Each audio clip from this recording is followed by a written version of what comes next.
Hey guys, and welcome back to this channel. In this video I'll be showing you guys how you can create an out of frame video on CapCut PC. So I'm just going to select this video and then I am going to adjust the aspect ratio, and then I'm just going to select copy and I'm going to select paste.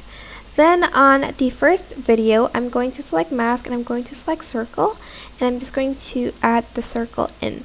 Then on the second one I'm just going to select cutout and I'm going to select auto cutout for this, and as you can see it looks like he is out of the frame but the background is still there, as you can see. But that is basically it. You can select another background for it if you want, like a style or a color. It is totally up to you.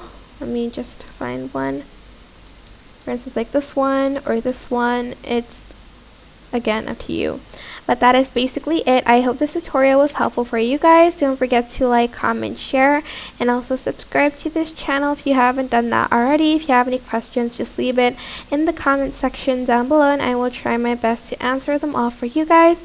And if you found this video helpful, please click the thanks button above the description box down below. Thank you so much for watching. Bye!